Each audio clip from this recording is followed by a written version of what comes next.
خداوند کے مقدس پاک کلام میں سے آج ہم زبور نمبر 58 کی تلاوت کریں گے۔ آئے بزرگوں، کیا تم در حقیقت راست گوئی کرتے ہو؟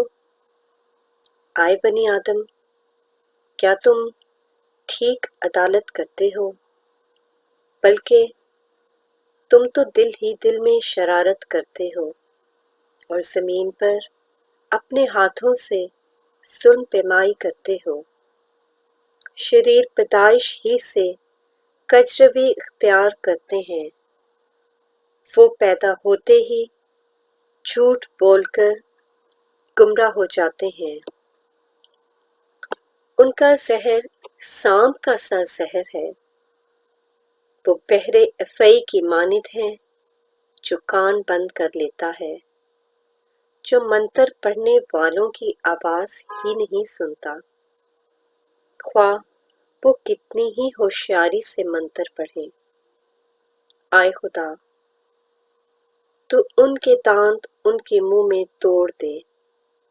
آئے خداوند، ببر کے بچوں کی داڑھیں توڑ ڈال، وہ گھل کر بہتے پانی کی مانند ہو جائیں۔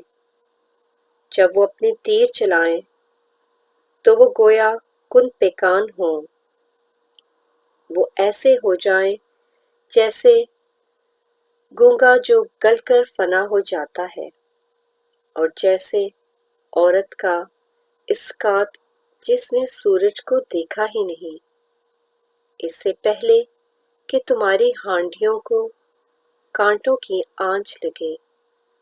وہ ہرے اور جلتے دونوں کو یکساں بگولے سے اڑا لے جائے گا۔ صادق انتقام کو دیکھ کر خوش ہوگا، وہ شریر کے خون سے اپنے پاؤں تر کرے گا۔ تب لوگ کہیں گے، یقیناً صادق کے لیے اجر ہے۔ بے شک خدا ہے جو زمین پر عدالت کرتا ہے۔ پاک کلام کے پڑھے اور سنے جانے پر خداوند کی برکت ہو، آمین۔